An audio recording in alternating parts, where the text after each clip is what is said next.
Hi, welcome back. This is our next installment of our videos.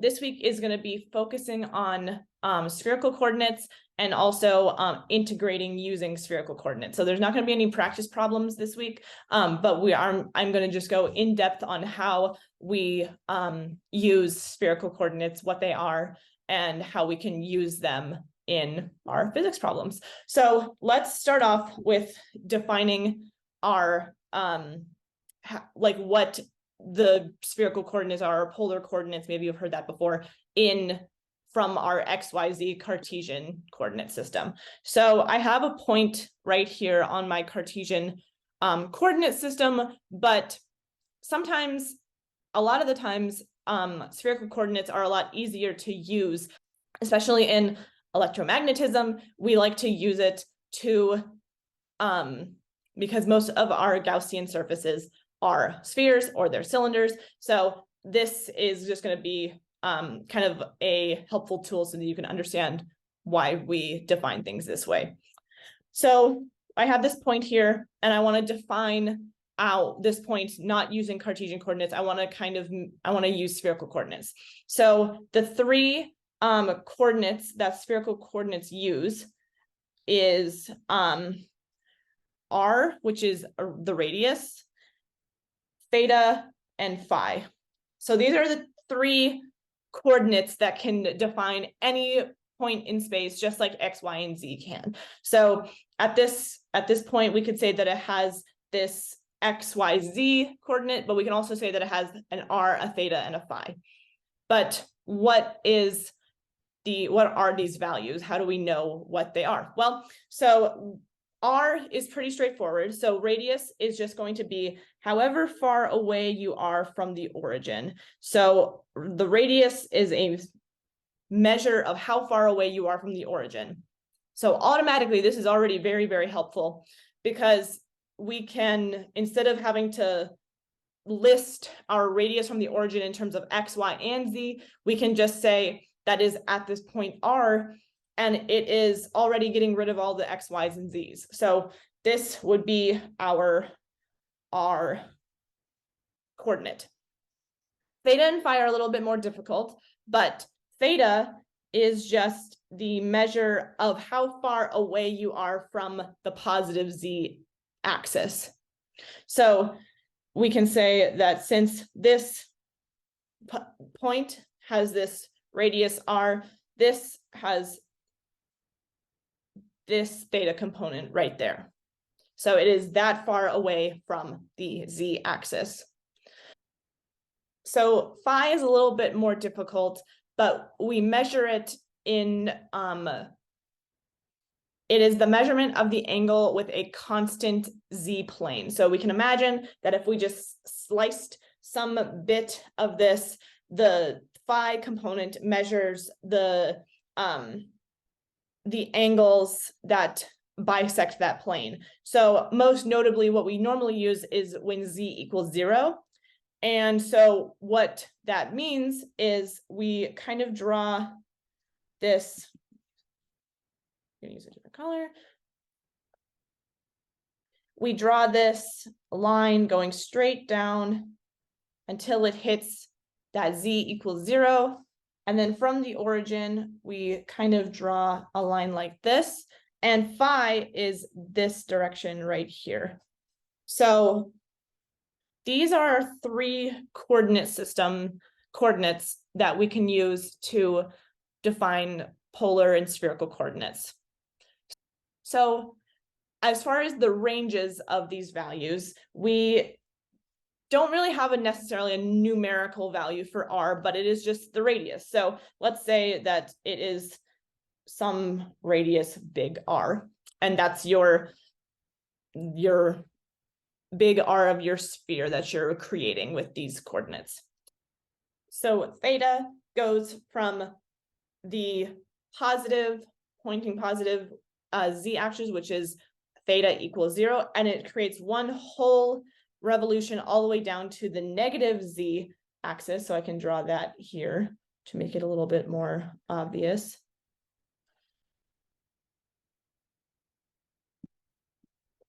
So theta stretches from 0, which is up at the positive, which is in line with the z-axis, and stretches all the way down to the negative z-axis. And so the range over that is covered with that is from 0 to pi. And if you're confused about why, just think about a unit circle. I'm sure all of you have known this before. When you see a unit circle, we have something that kind of looks like this. So we have, for in this case, I'm going to draw exactly how it is here, but as you make a circle going around the coordinate system, let you say you have 0 here, you have pi over 2 here, you have pi here, and 3 pi over 2 here. And that's just how far away you are in terms of radians from measuring from this point going that way, counterclockwise, because that's the positive direction in spherical coordinates.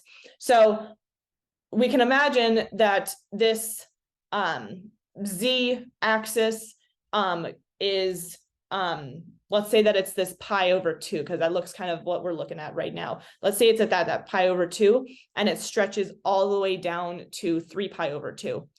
Well, instead of saying that it stretches from pi over 2 to 3 pi over 2, we just use what the normal conversion is when we have only half of a circle, which is from 0 to pi. So that's where that comes from. So now we want to look at the phi direction. So phi is a measure of going around the circle at the same z plane. So in this case, we're saying that the z plane is z equals 0. And phi stretches all the way around the entire circle. So we know that going all the way around an entire circle has a value of 2 pi. So phi goes from 0 to 2 pi. And all of these values can equal the values that are given here. So r can equal 0, r can equal big R, theta can equal 0, and theta can equal pi, and so on and so forth. So this is kind of our baseline for our polar coordinates, our spherical coordinate system. If you've seen this before, that's great. But hopefully this will be a nice refresher for you. And we can use this a whole bunch of different ways. So the first thing I'm going to show you how to do is find an area of a circle using polar coordinates. So let's keep that in mind, and let's go to the next part. Okay. So let's find the area of a circle, shall we? Okay, so I have it in terms of x and y right now. And this is important to note because this is going to change a little bit. So when I switch to a 2D form, it's going to look a little bit different. So this is a 2D representation, whereas over here we were using a 3D representation. So what we're kind of doing is we're just changing how we define our variables. So in this case, this is 3D, so our theta is from 0 to pi, but we're going to change that in just a second, and you'll understand why in a second. So now we have a circle, which is in 2D. So we only have 2 variables from that system that we defined before. So what we have now is we still have a radius r. So I'm going to draw that. We have a radius r right here. So we have this radius r, and we can still say that our theta goes like this. It has some angle like that. But we want to find the area of this circle. And so the first thing that we want to do is kind of think in the back of our head, or what is the area of a circle? Well, we know that the area of a circle is pi r squared. So what we're going to basically be doing is just check if we know how to do this, but with a different way of just like memorizing a formula. So our area is pi r squared of this circle. So we know what the area is, but we want to try and find it using integration, which sounds very, very scary, but I promise it's not going to be that scary. But the first thing that we want to do, which is how we normally set up any integration problem, if we're trying to find the area of something, we want to find a smaller version of the bigger shape that we're trying to find and find the area of that. And then we integrate over some variable to find the whole area of the object or the shape. So what I'm going to do is I'm going to make a smaller shape to find the entire area of this circle. And so I'm going to erase this real quick. And let's say that we are going to be looking at, let's say I'm going to draw that right there. And let's draw another one right there. So let's say we want to find this area right here first. Okay, so we want to find the area of this section first. So what shape does this look like at first when you first look at it? It looks like a triangle. So we're going to actually find the area of this triangle first before we find the area of the circle. So we take this one little slice, find the area of that, and then we can integrate and make a whole bunch of triangles out of this circle. So the area of a triangle is just 1/2 base times height. So our base is going to be this right here. And let's say our height is some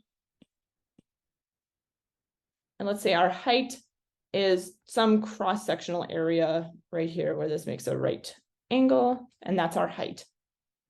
So let's start with the height.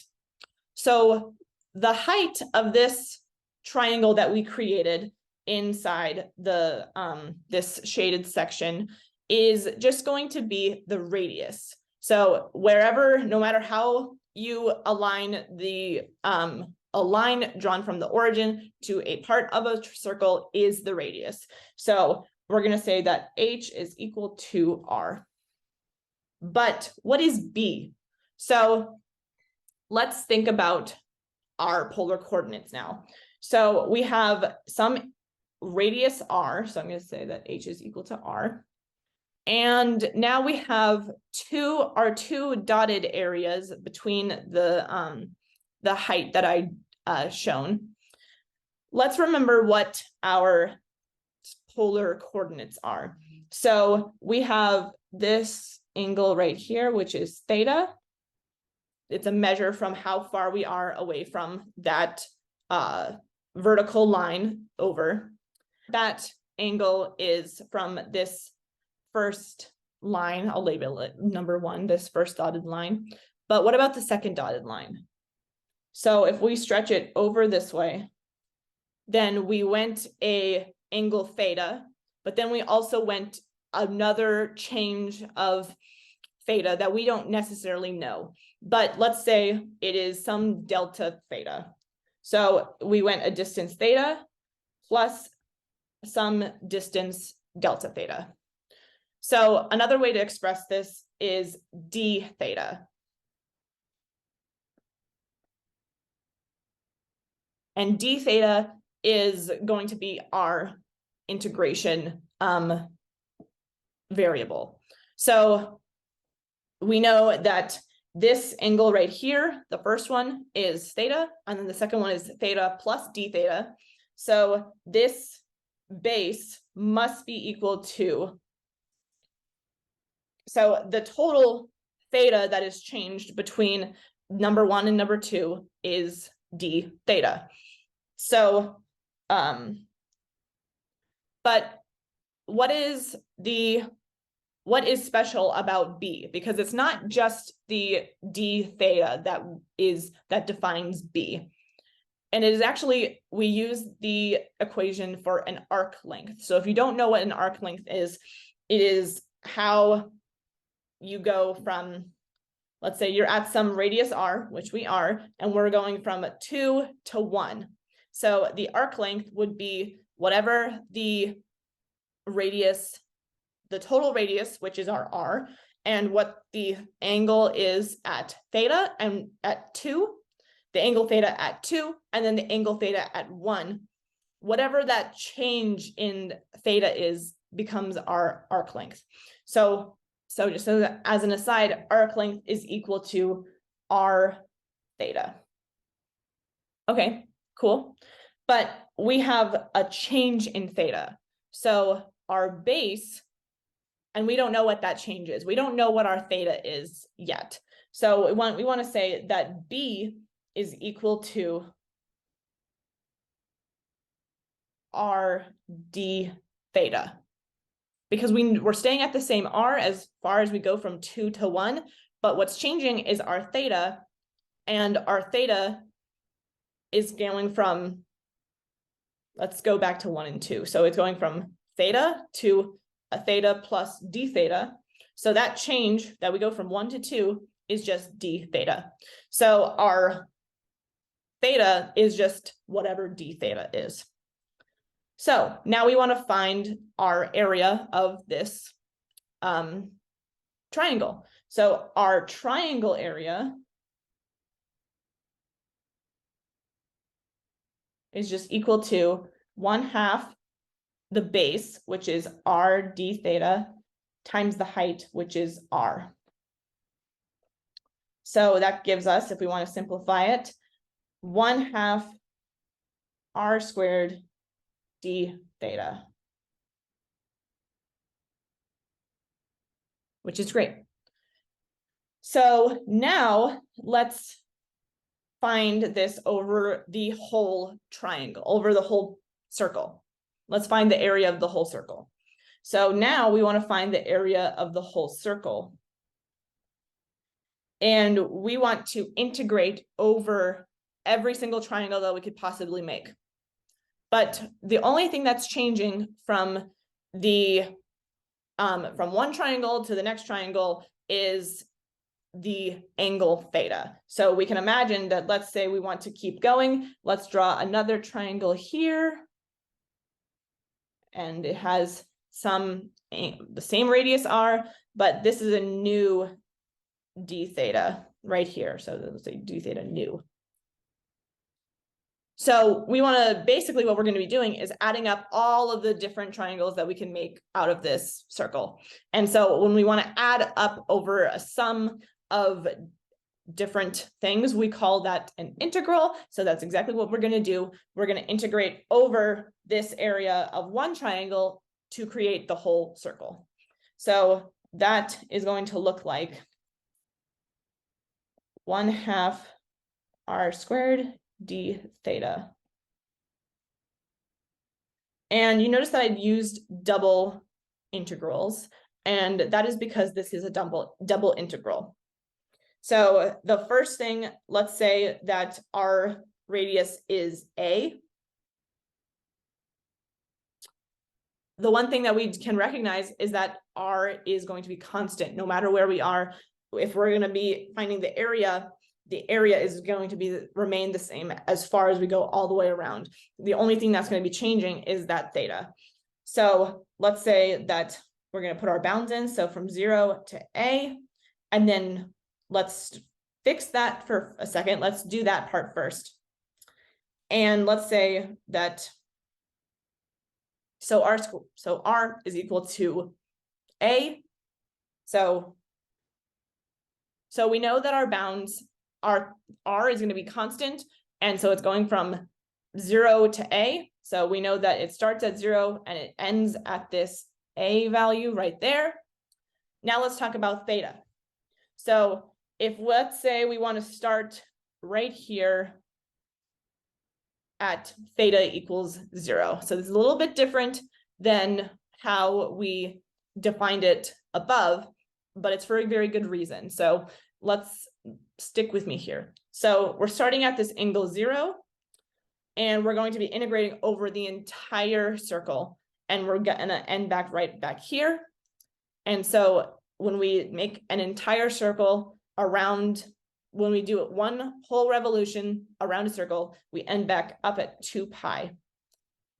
So I know up here we defined theta as a angle from the positive z-axis all the way down to where it hits at the negative z-axis. But we have to keep in mind that now we're in 2 dimensions instead of 3. So really what we're kind of looking at is, instead of having we're kind of looking at this as the phi direction now. If we had the circle down in this little XY plane, then our circle would be using the phi direction. Now, normally people just use r and theta, and that is what standard is for polar coordinates when you don't have a phi dependence. So you have to be careful of whether you're looking at something that's in 3 dimensions or just 2 dimensions. And in this case, we're just looking at something in 2 dimensions. So we change the bounds that theta is equal to just be from 0 to 2 pi. So now let's do this integral. So to be very clear about what I'm doing, I'll separate out the double integrals. So we have the first integral is from 0 to a, and it is 1/2 r squared. And notice that there's no dr because this is a constant value. So we're not changing the r in any situation in this case yet. So then we have d theta in its own bounds, and it goes from 0 to 2 pi.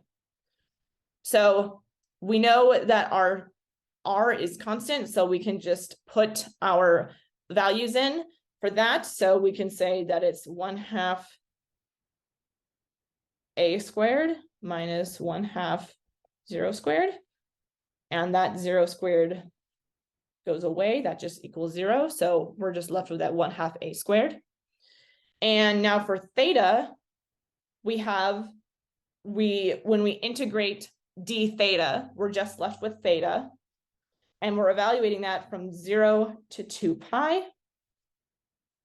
And so just looking at the theta right now, we have 2 pi minus 0, which is just equal to 2 pi. So now we want to multiply these two together because that's what the integral has us set up to do. So when we do double integrals, you're not adding or subtracting them, you're just multiplying the various integrands together. So we have 1/2 a squared times 2 pi. And I can already see that we can take away those 2 2's because they cancel out. One's in the numerator, one's in the denominator. They cancel out, and we're just left with pi a squared. And if you remember, that is our area of a circle. And so we did it correctly. We got our pi a squared when we defined our circle with some radius r. So I hope that was helpful. That was the intro for polar coordinates and spherical coordinates.